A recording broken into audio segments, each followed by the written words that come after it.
سبق نمبر 47، رکوع نمبر 8، آیت نمبر 72 تا 80۔ قرآن مجید کی تلاوت حرفی لفظی اور با محاورہ ترجمہ بما تشریح حافظ محمد قاسم خان کی آواز میں۔ بسم اللہ الرحمن الرحیم۔ وقالت طائفة من أهل الكتاب آمنوا بالذي أنزل على الذين آمنوا وجه النهار واكفروا آخره لعلهم يرجعون۔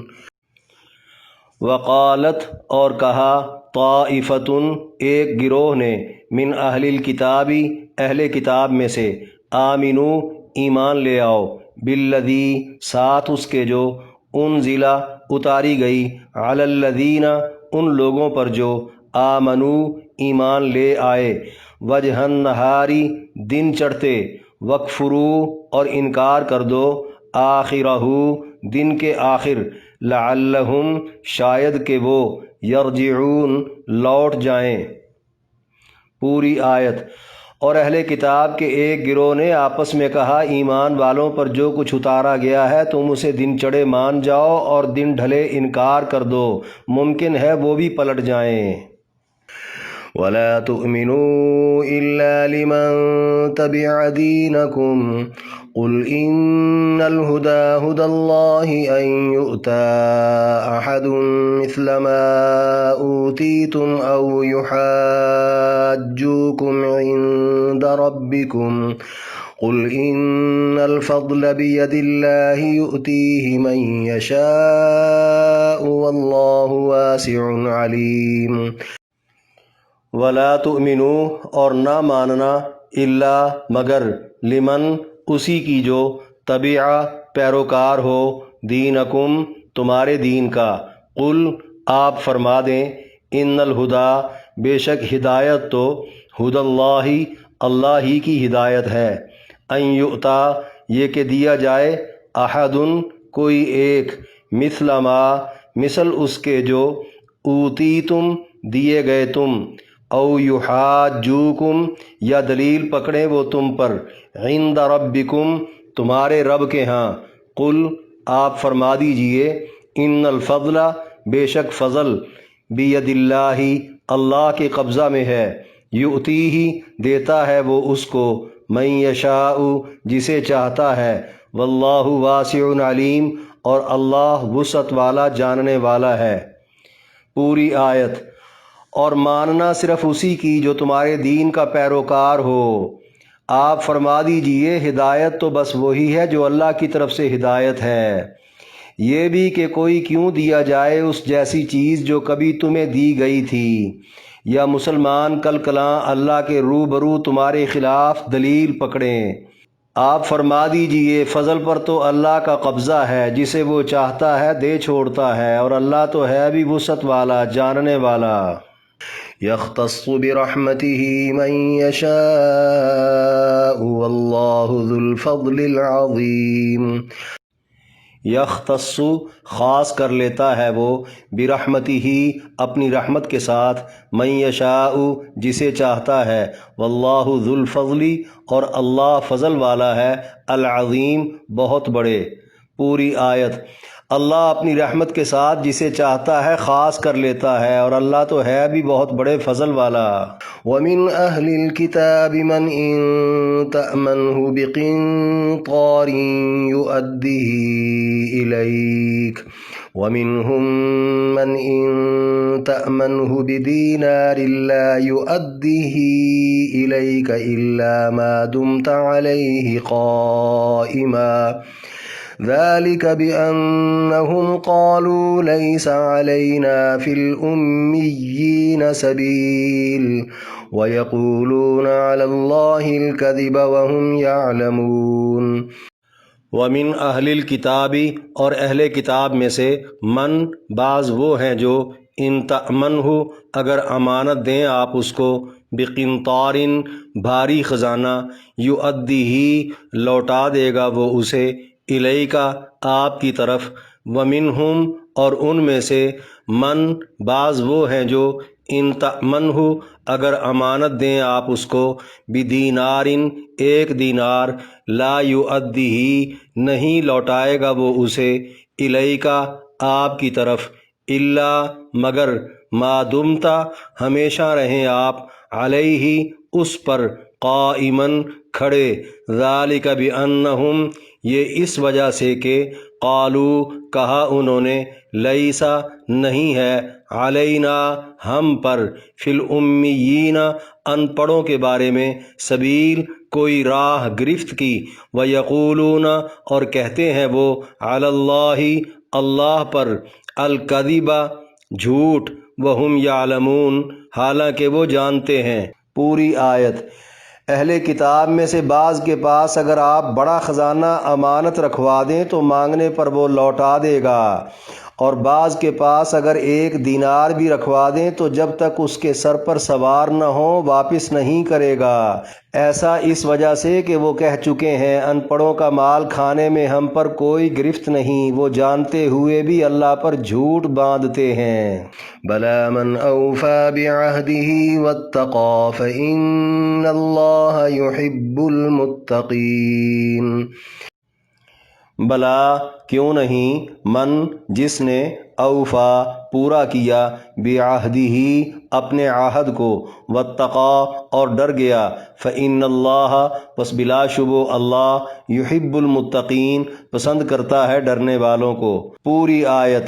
کیوں نہیں جس نے ڈرتے ہوئے اپنا عہد پورا کیا تو اللہ تو ڈرنے والوں کو ہی پسند کرتا ہے۔ ان الذين يشترون بعهد الله وأيمانهم ثمنا قليلا اولئك لا خلاق لهم في الآخرة ولا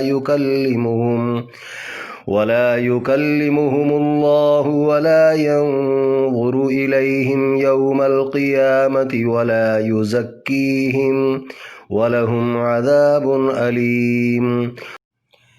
ان الذین بے شک جو لوگ یشترون خرید لیتے ہیں بعہد اللہ اللہ کے عہد کے بدلے وایمانہم اور اپنی قسموں کے بدلے ثمنا مول قلیلا تھوڑا سا اولئک وہ لوگ لا خلاق نہیں کوئی حصہ لہم ان کے لیے فی الآخرتی آخرت میں ولا اور نہیں یکلمہم اللہ کلام کرے گا ان سے اللہ ولا اور نہیں ینظر دیکھے گا الیہم ان کی طرف یوم القیامتی قیامت کے دن ولا اور نہیں یزکیہم پاک کرے گا ان کو ولہم اور واسطے ان کے عذاب علیم دردناک عذاب ہے۔ پوری آیت۔ بلا شبہ جو لوگ اللہ کے عہد اور اپنی قسموں کے بدلے تھوڑا مول خرید لیتے ہیں ان کا آخرت میں کوئی حصہ نہیں۔ قیامت کے دن اللہ ان سے کلام کرے گا، نہ ان کی طرف دیکھنا پسند کرے گا، نہ ہی ان کو پاک کرے گا، اور ان کے لیے تکلیف دہ عذاب ہوگا۔ وَإِنَّ مِنْهُمْ لَفَرِيقًا يَلْوُونَ أَلْسِنَتَهُم بِالْكِتَابِ لِتَحْسَبُوهُ مِنَ الْكِتَابِ وَمَا هُوَ مِنَ الْكِتَابِ وَيَقُولُونَ هُوَ مِنْ عِنْدِ اللَّهِ وَمَا هُوَ مِنْ عِنْدِ اللَّهِ وَيَقُولُونَ عَلَى اللَّهِ الْكَذِبَ وَهُمْ يَعْلَمُونَ۔ وَإِنَّ مِنْهُمْ اور بے شک ان میں سے لفریقاً ایک گروہ یلوون مروڑتے ہیں السنتہم اپنی زبانوں کو بالکتابی کتاب کے ساتھ لتحسبوہ تاکہ گمان کرو تم اس کو من الکتابی کتاب ہی سے وما ہوا حالانکہ نہیں ہے وہ من الکتابی کتاب سے ویقولون اور کہتے ہیں ہوا من عند اللہ وہ اللہ کی طرف سے ہے وما ہوا حالانکہ نہیں ہے وہ من عند اللہ اللہ کی طرف سے ویقولون اور کہتے ہیں وہ علی اللہ اللہ پر الکذب جھوٹ وہم یعلمون حالانکہ وہ جانتے ہیں۔ پوری آیت۔ اہل کتاب ہی میں سے ایک گروہ کے لوگ کتاب کو اپنی زبانیں مروڑ کر پڑھتے ہیں تاکہ تم اسے کتاب ہی یقین کرو حالانکہ وہ کتاب نہیں۔ اوپر سے کہتے ہیں اللہ کا حکم ہے، حالانکہ اللہ کا حکم نہیں۔ یہ لوگ تو جانتے ہوئے اللہ پر بہتان باندھتے ہیں۔ ما كان لبشر أن يؤتيه الله الكتاب والحكم والنبوة ثم يقول للناس كونوا عبادا لي من دون الله ولكن كونوا ربانيين بما كنتم تعلمون الكتاب وبما كنتم تدرسون۔ ما کانا ممکن نہیں ہے، لبشرن کسی آدمی کے لیے، ان یؤتیہ اللہ یہ کہ دیں اس کو اللہ، الکتاب والحکم والنبوۃ کتاب اور حکمت اور نبوت، ثم پھر یقولا کہے وہ، للناسی لوگوں کو، کونو ہو جاؤ تم، عبادن بندے، لی میرے لیے، من دون اللہ اللہ کے علاوہ، ولیکن اور لیکن، کونو ہو جاؤ تم، ربانیین اللہ والے، بما بوجہ اس کے جو، کنتم ہو تم، تعلمون الکتاب سکھاتے کتاب، وبما اور بوجہ اس کے جو، کنتم ہو تم، تدرسون پڑھتے۔ پوری آیت۔ کسی آدمی کو زیبا نہیں کہ اللہ اسے کتاب و حکمت اور نبوت دے، پھر وہ لوگوں سے کہتا پھرے کہ اللہ کو چھوڑو، بس میرے بندے بن جاؤ، لیکن یوں کہے گا کہ تم اللہ والے بن جاؤ، کیونکہ تم اللہ کی کتاب کو سیکھتے سکھاتے اور پڑھتے پڑھاتے ہو۔ وَلَا يَأْمُرَكُمْ أَن تَتَّخِذُوا الْمَلَائِكَةَ وَالنَّبِيِّينَ أَرْبَابًا أَيَأْمُرُكُمْ بِالْكُفْرِ بَعْدَ إِذْ أَنْتُمْ مُسْلِمُونَ۔ ولا اور نہیں، یأمرکم حکم دیں گے تم کو، ان تتخذوا یہ کہ بنا لو تم، الملائکۃ فرشتوں کو، والنبیین اور نبیوں کو، اربابن رب، ایأمرکم کیا حکم دیں گے تم کو، بالکفری کفر کا، بعد اس کے بعد، اذ انتم جب کہ تم، مسلمون مسلمان ہو گئے۔ پوری آیت۔ اور پیغمبر تمہیں حکم نہ دیں گے کہ تم فرشتوں اور نبیوں کو اپنا رب بنا لو، کیا وہ تمہیں مسلمان ہو چکنے کے بعد دوبارہ کفر کا حکم دیں گے؟ اس رکوع میں 9 آیات کی تشریح۔ آیت نمبر 72، وقالت طائفۃ سے لعلہم یرجعون تک، فرمایا اور اہل کتاب کے ایک گروہ نے آپس میں کہا، ایمان والوں پر جو کچھ اتارا گیا تم اسے دن چڑھے مان جاؤ اور دن ڈھلے انکار کر دو، ممکن ہے وہ بھی پلٹ جائیں۔ یعنی یہودیوں نے مومنوں کو اسلام سے ہٹانے کا اور جو لوگ مومن ہونے کے قریب تھے ان کو وہیں روک دینے کا منصوبہ بنا لیا، جس میں کعب بن اشرف یہودی پیش تھا۔ چونکہ یہ بات مشہور ہو چکی تھی، جو ایک مرتبہ کلمہ پڑھ لیتا ہے پھر جو بھی ہو وہ قائم رہتا ہے۔ اس ساکھ کو توڑنے کے لیے یہودیوں نے سوچا، ہم میں سے بعضے صبح سویرے ایمان لے آئیں اور شام کو منکر ہو جائیں۔ ایسا کرنے سے عام تاثر ابھرے گا کہ ضرور اسلام میں کوئی بڑا نقص ہے، جو اتنے خلوص سے مذہبی تعلیمات کے حامل لوگ مومن ہونے کے بعد دوبارہ منکر ہو گئے۔ گویا یہ بھی ایک طریقہ ہے کسی جماعت کو کمزور کرنے اور اس کی ترقی کو روکنے کا، کہ پہلے ساتھ دو پھر علیحدہ ہو جاؤ۔ اللہ نے ان کمبختوں کا بھید کھول دیا۔ آیت نمبر 73، وَلَا تُؤْمِنُوا سے وَاللَّهُ وَاسِعٌ عَلِيمٌ تک، فرمایا اور ماننا صرف اسی کی جو تمہارے دین کا پیروکار ہو۔ یعنی منصوبہ ساز یہودیوں کا اپنے ساتھیوں سے کہنا تھا، اسلام کی ترقی روکنے کی خاطر اوپر سے مومن بن کر دل سے اپنے دین پر قائم رہنا اور اپنے بڑوں کی پیروی کرنا، ایسا نہ ہو کہ مومنوں کو دل ہی دے بیٹھو۔ گویا یہودیوں کو یہ بھی خطرہ تھا، چند گھنٹے مومنوں کے ہمراہ نبی کی مجلس میں بیٹھنے سے کہیں اسلام کا رنگ نہ چڑھ جائے۔ آگے فرمایا، آپ فرما دیجئے ہدایت تو بس وہی ہے جو اللہ کی طرف سے ہدایت ہے، یعنی ہدایت کا خزانہ بھی اور ہدایت دینے کا اختیار بھی اللہ کے پاس ہے، کسی جماعت یا فرد کی ملکیت نہیں۔ چال باز یہودی کسی کو ہدایت سے روک سکتے ہیں نہ بھٹکا سکتے ہیں۔ آگے مزید فرمایا، یہ بھی کہ کوئی کیوں دیا جائے اس جیسی چیز جو کبھی تمہیں دی گئی تھی۔ یعنی یہودیوں کا اپنے ساتھیوں کو یہ بھی کہنا تھا، نبوت، علم و حکمت اور دنیا کی امامت ہمارا خاصہ رہا ہے، لہٰذا علمی باتیں اپنے ہم مذہب لوگوں کے علاوہ مومنوں پر ظاہر نہ کرنا، تاکہ یہ خوبیاں ان میں منتقل نہ ہو جائیں کہ وہ ہم سے آگے نکل جائیں، ورنہ ہمارا جدی پشتی منصب ہمارے ہی ہاتھوں جاتا رہے گا۔ اس کے بعد فرمایا، یا مسلمان کل کلاں اللہ کے روبرو تمہارے خلاف دلیل پکڑیں۔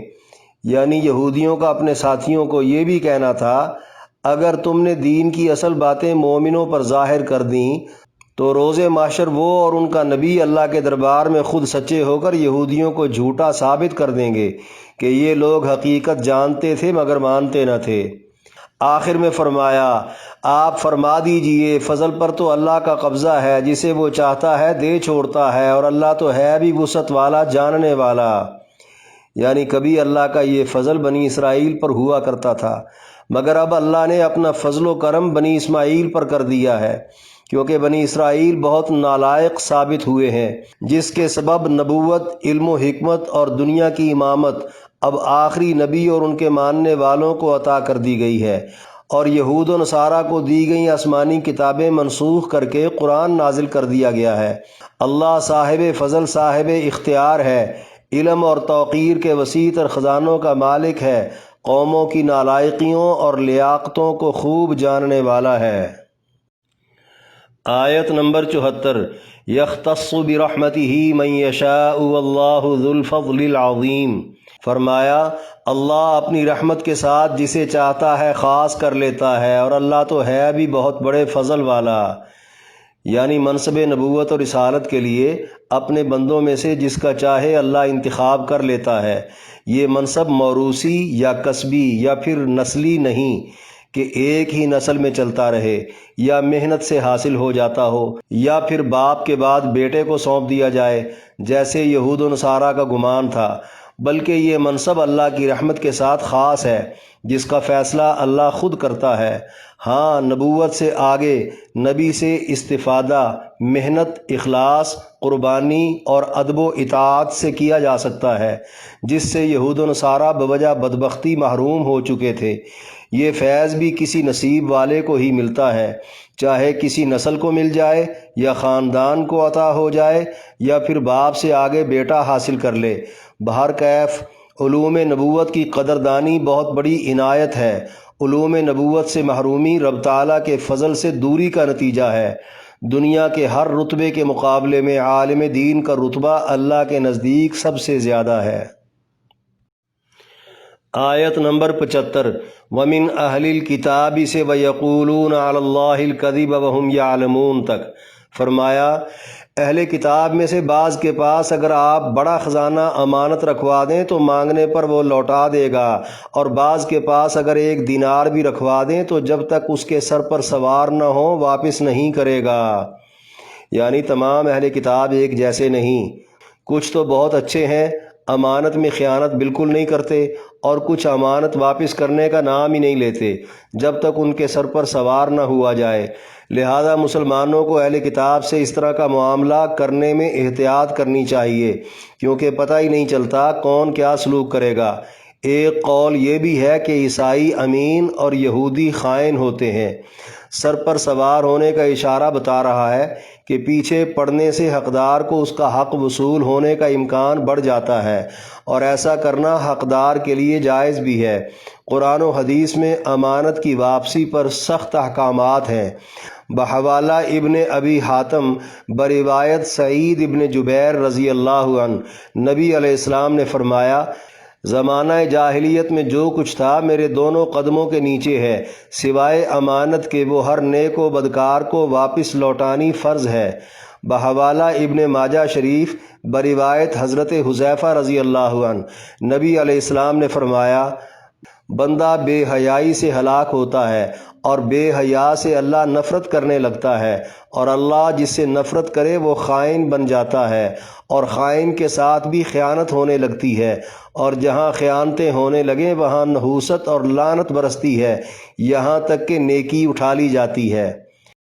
آخر میں فرمایا ایسا اس وجہ سے کہ وہ کہہ چکے ہیں ان پڑھوں کا مال کھانے میں ہم پر کوئی گرفت نہیں، وہ جانتے ہوئے بھی اللہ پر جھوٹ باندھتے ہیں۔ یعنی اہل کتاب کا خائن گروہ لوگوں کی امانتیں ہڑپ کر جاتا اور کہتا کہ یہ ہمارے لیے حلال ہیں۔ بحوالہ معالم التنزیل ابن المنذر ابن جریر مروی ہے، عرب کے لوگوں کا یہودیوں کے ساتھ لین دین تھا۔ یہودی یہ کہہ کر بقایا جات دینے سے انکاری ہو گئے کہ تم لوگ چونکہ مسلمان ہو چکے ہو، ہماری مذہبی کتاب میں اللہ کا حکم ہے جب کوئی اپنا مذہب بدل لے تو اس کا مال کھانا ہم پر حلال ہے۔ مکہ کے رہنے والوں کی ہر چیز پر تو ویسے بھی یہودی یہ کہہ کر اپنا حق سمجھتے تھے کہ یہ ان پڑھ مشرک لوگ ہیں، ان کا مال کھانے کی ہمیں ہمارے دین نے اجازت دے رکھی ہے، ایسا کرنے سے ہم پر کوئی مواخذہ نہیں ہوگا۔ اللہ تعالیٰ نے یہودیوں کی اس قبیح بات کو اپنے اوپر بہت بڑا بہتان قرار دے دیا۔ آج بھی یہود کا غیر یہود کے بارے میں یہی نظریہ ہے۔ آیت نمبر 76 بلا من اوفی بعہدہ واتقی فإن اللہ یحب المتقین۔ فرمایا کیوں نہیں جس نے ڈرتے ہوئے اپنا عہد پورا کیا تو اللہ تو ڈرنے والوں کو ہی پسند کرتا ہے۔ یعنی عہد شکن کو کیوں نہ سزا دی جائے جبکہ عہد شکنی بہت بڑا جرم ہے۔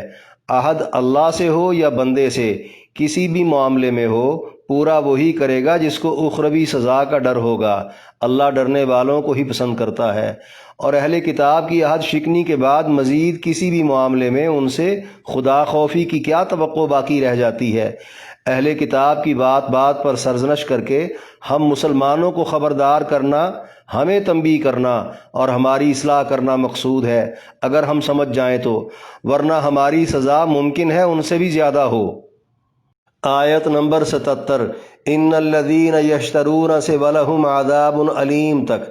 فرمایا بلا شبہ جو لوگ اللہ کے عہد اور اپنی قسموں کے بدلے تھوڑا مول خرید لیتے ہیں ان کا آخرت میں کوئی حصہ نہیں۔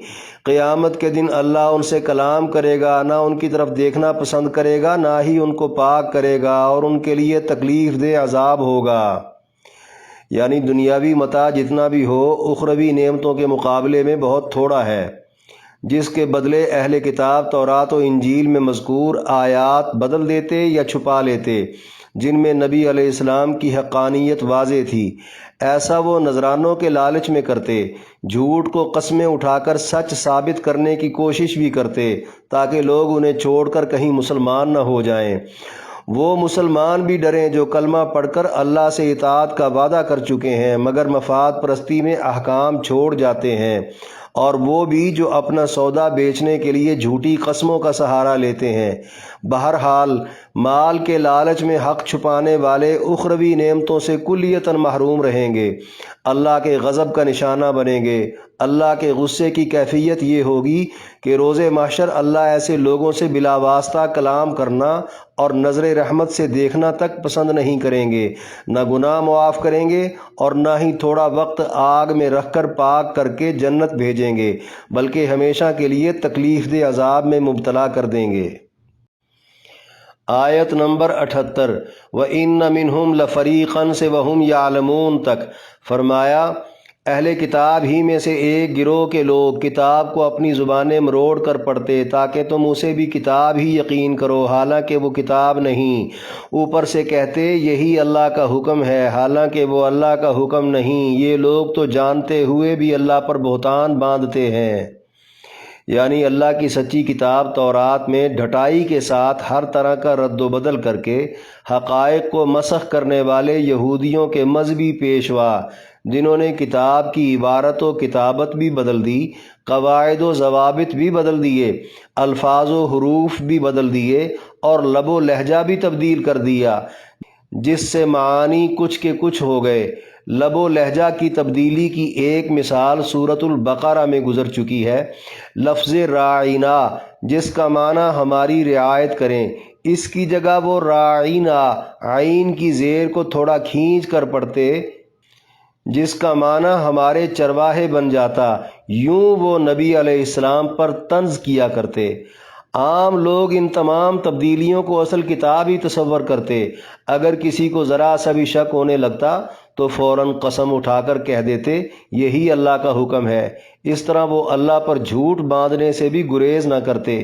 یہود و نصارہ کے علماء کی یہ قبیح کرتوتیں قرآن میں 20 جگہ بیان کرنے کا مقصد مسلمان علماء کو متنبہ اور خبردار کرنا ہے کہ تم ایسا ہرگز نہ کرنے لگ جانا، مگر مسلمانوں میں بعض بدعقیدہ اور گمراہ فرقوں کے پیشواؤں نے بھی وہی کام پکڑ رکھا ہے۔ آیت نمبر 79 ما کان لبشر سے وبما کنتم تدرسون تک فرمایا کسی آدمی کو زیبا نہیں کہ اللہ اسے کتاب و حکمت اور نبوت دے، پھر وہ لوگوں سے کہتا پھرے کہ اللہ کو چھوڑو بس میرے بندے بن جاؤ۔ یعنی یہ کیسے ممکن ہے کہ اللہ کسی مرد کو اپنی جناب سے یہ رتبہ عطا فرمائے اور وہ اللہ کی خلاف ورزیاں کرتا پھرے؟ یہاں یہ بھی معلوم ہو گیا تمام انبیاء بشر ہی تھے۔ لفظ الحکم سے دانائی، فہم اور حکم کا منصب یعنی حکومت کرنا بھی مراد ہے۔ متعدد انبیاء نبی ہونے کے ساتھ ساتھ حکمران بھی تھے۔ تفسیر کی تمام معتبر کتابوں میں منقول ہے، عیسائیوں کے ایک عالم نے نبی علیہ السلام سے کہا کہ ہمیں تو حضرت عیسیٰ نے حکماً کہا تھا میری بندگی کرنا۔ نبی علیہ السلام نے جب اسے لاجواب کیا تو پاس کھڑا ایک یہودی عالم بولا، کیا آپ یہ چاہتے ہیں کہ ہم آپ کی بندگی کریں جس طرح عیسائی لوگ عیسیٰ علیہ السلام کی کرتے ہیں؟ کچھ دیہاتی مسلمانوں نے بھی اپنی خواہش کا اظہار کیا کہ لوگ اپنے بادشاہوں کو سجدے کرتے ہیں، کیا ہمیں نہیں چاہیے کہ ہم بھی آپ کو سجدہ کر لیا کریں؟ سلام تو ہم آپس میں کرتے ہیں جبکہ آپ کا رتبہ بڑا ہے۔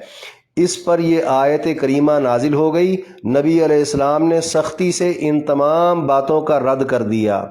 آخر میں فرمایا لیکن یوں کہے گا کہ تم اللہ والے بن جاؤ کیونکہ تم اللہ کی کتاب کو سیکھتے سکھاتے اور پڑھتے پڑھاتے ہو۔ یعنی انبیاء علیہ السلام کی بعثت کا مقصد ہی یہی ہے کہ وہ لوگوں کو اللہ کا فرما بردار بندہ بنائیں اور اپنی حیاتی میں ایسے افراد تیار کریں جو اللہ کی کتاب کو پڑھنے پڑھانے سیکھنے سکھانے والے ہوں۔